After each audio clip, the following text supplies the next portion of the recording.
Hello friends, welcome to study Pathshala. आज हमारे इस जीरो से जीनियस क्विज का पार्ट 47 है। तो चलिए सबसे पहले कल के प्रश्न देख लेते हैं। हमारा कल का पहला प्रश्न था, निम्नलिखित में से किसने बिहार के बोधगया में पहला महाबोधि मंदिर बनाया? तो इसका सही उत्तर था अशोका। अशोका ने बिहार के बोधगया में फर्स्ट महाबोधि टेम्पल बनाया था एंड इसे यूनेस्को वर्ल्ड हेरिटेज साइट का भी दर्जा दिया गया। अपना नेक्स्ट क्वेश्चन देख लेते हैं। समानता का अधिकार यानी कि राइट टू इक्वालिटी संविधान के किस अनुच्छेद में दिया गया है? तो आपका इसका सही उत्तर था अनुच्छेद 14 से 18 यानी कि आर्टिकल 14 से 18 तक राइट टू इक्वालिटी दिया गया है। तो थोड़ा फंडामेंटल राइट्स के बारे में जान लेते हैं। फंडामेंटल राइट्स जो है ये पार्ट 3 में आता है, आर्टिकल 12 से 35 तक। एंड सारे राइट्स अपने देख लेते हैं एक बार। राइट टू इक्वालिटी जो है, जैसा कि हमने अभी देखा, आर्टिकल 14 से 18 तक आता है। राइट टू फ्रीडम आर्टिकल 19 से 22 तक। Right against exploitation article 23 and 24। Right to freedom of religion article 25 से 28 तक। Cultural and educational right article 29 and 30। And last है हमारा राइट टू कॉन्स्टिट्यूशनल रेमेडीज, तो ये है आर्टिकल 32 से 35 तक। तो आप ये याद रखिएगा। अपना नेक्स्ट क्वेश्चन देख लेते हैं। निम्नलिखित में से किसमें सबसे अधिक ऊर्जा होती है? तो इसका सही उत्तर था नीली रोशनी यानी कि ब्लू लाइट। ब्लू लाइट में जो है सबसे अधिक एनर्जी होती है, क्योंकि ये जो है ये एक शॉर्ट वेवलेंथ की लाइट है और शॉर्ट वेवलेंथ होने की वजह से ये highest amount of energy produce करता है, इसीलिए। अपना नेक्स्ट क्वेश्चन देख लेते हैं।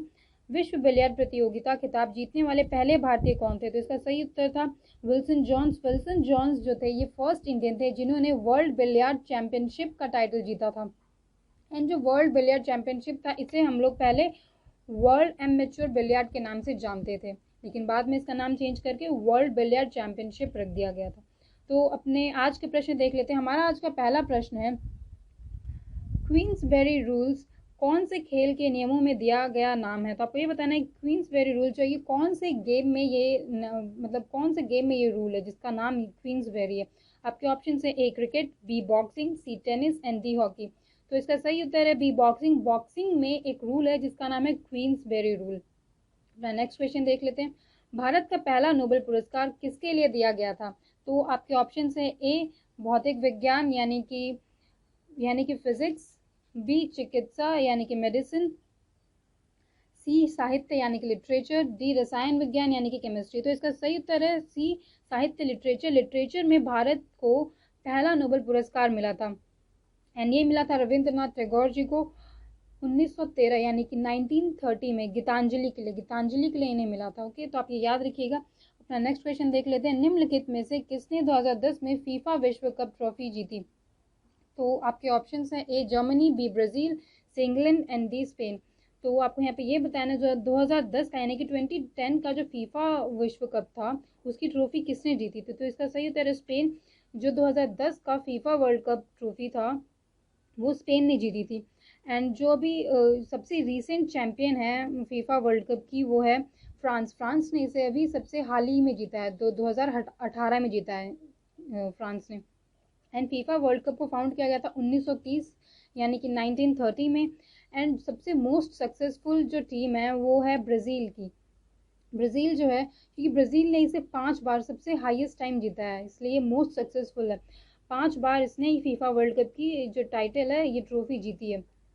एंड ये हर 4 साल पे खेला जाता है, लेकिन सेकेंड वर्ल्ड वॉर के ड्यूरेशन में इसे नहीं खेला गया था 1942 में एंड 1946 में, वर्ल्ड वॉर की वजह से, जो सेकेंड वर्ल्ड वॉर था उसके ड्यूरेशन में। और जो 2022 यानी कि 2022 का जो फीफा वर्ल्ड कप है ये कतर में होने वाला है। फीफा की फुल फॉर्म जान लेते हैं। फीफा का फुल फॉर्म है international federation of association football. Next question देख लेते हैं। भारत में पहली बार ओलंपिक हॉकी स्वर्ण कहाँ जीता गया? तो आपके ऑप्शन है A Amsterdam, B Los Angeles, C Mumbai and D is Tokyo.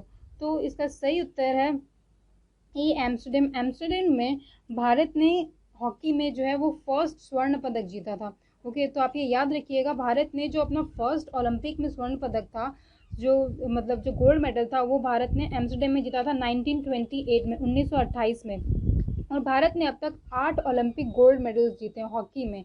Okay, अब ये भी याद रखिएगा। और जो 6 मेडल्स थे ये भारत ने 6 लगातार जीते थे, यानी कि जो भी लगातार जितने भी ओलंपिक्स हो रहे थे उसमें लगातार 6 बार जीत लिए थे भारत ने, मतलब 6 बार से भारत ही चैंपियन हो रहा था। लेकिन बाद में 2 टाइटल्स बाद में जीते थे, एक 1964 में और एक 1980 में, 1980 में। नेक्स्ट क्वेश्चन देख लेते हैं, चूकर शब्द का प्रयोग किस खेल में किया जाता है? तो आपके ऑप्शन है ए राइफल शूटिंग, बी घुड़दौड़, सी कुश्ती एंड डी इज पोलो। तो इसका सही उत्तर है पोलो। पोलो जो गेम है इसमें चूकर शब्द का प्रयोग किया जाता है। जो चूकर वर्ड जो है ये एसोसिएटेड है पोलो से। पोलो में जो 2 टीम्स होती हैं, ओके, 2 टीम्स होती है और दोनों टीम में 4-4 प्लेयर्स होते हैं। अपने जो नेक्स्ट क्वेश्चन है वो देख लेते हैं, और बाकी के जो 5 क्वेश्चन है इसका आंसर आपको नीचे कमेंट सेक्शन में बताना। तो क्वेश्चन देख लेते हैं, बैक्टीरिया की खोज पहली बार किसके द्वारा की गई थी? आपके ऑप्शन है A Robert Hooke, B AV Leeuwenhoek and C Robert Koch, D Louis Pasteur. तो इसका सही उत्तर आप बताइएगा। नेक्स्ट क्वेश्चन देख लेते हैं, किस अंग्रेजी भौतिक वैज्ञानिक को बिग बैंग सिद्धांत के लिए उत्तरदायी माना जाता है? आपके ऑप्शन है ए Albert Einstein, B Michael स्कूबे, C George कामो and D is Roger Penrose. तो इसका सही उत्तर बताइएगा आप कि कौन से अंग्रेजी भौतिक वैज्ञानिक थे जिन्हें बिग बैंग थियरी के लिए रिस्पॉन्सिबल माना जाता है। अपना नेक्स्ट क्वेश्चन देख लेते हैं, निम्नलिखित में से कौन शास्त्रीय भाषा नहीं है? आपको ये बताना है कि जो मेंशन किए गए जो नीचे 4 नाम है इनमें से कौन सा जो है वो क्लासिकल लैंग्वेज नहीं है, क्लासिकल लैंग्वेज नहीं है पूछा गया। आपके ऑप्शन है A Tamil, B Telugu, C Kannada and D is Bengali. Okay, Bengali. Okay, तो आप इसका सही उत्तर बताइएगा। नेक्स्ट क्वेश्चन देख लेते हैं, निम्नलिखित में से कौन ओलंपिक पदक जीतने वाला पहला भारतीय था? तो यहाँ पर पूछा गया ओलंपिक पदक जीतने वाला कौन पहला भारतीय था। आपके ऑप्शन है A PT Usha, B KD Jadhav, C Leander Paes and D is Dhyanchand. Next question हमारा आज का आखिरी क्वेश्चन है, रक्त प्लाज्मा में निम्नलिखित में से किसको हटा दिया जाता है तो उसे सीरम कहा जाता है? तो आपके ऑप्शन हैं A collagen, B fibrin, C fibrinogen and D is thrombin. तो आपको इसका सही उत्तर बताना है कि इनमें से किसको रिमूव कर देते हैं। तो इनमें से किसको रक्त प्लाज्मा यानी कि ब्लड प्लाज्मा में से रिमूव कर देते हैं तो उसे हम लोग सीरम कहते हैं। तो इन 5 क्वेश्चंस का आप नीचे सही उत्तर बताइएगा और इसका आंसर हम लोग अपने नेक्स्ट वीडियो में देखेंगे। तो चलिए तब तक आप रिवाइज करते रहिए, एंड अगर आपको ये वीडियो पसंद आई है तो प्लीज़ इसे लाइक करें, शेयर करें एंड हमारे चैनल को सब्सक्राइब करें अगर आप अभी तक आपने नहीं किया है तो। And till then keep practising, take care, good bye.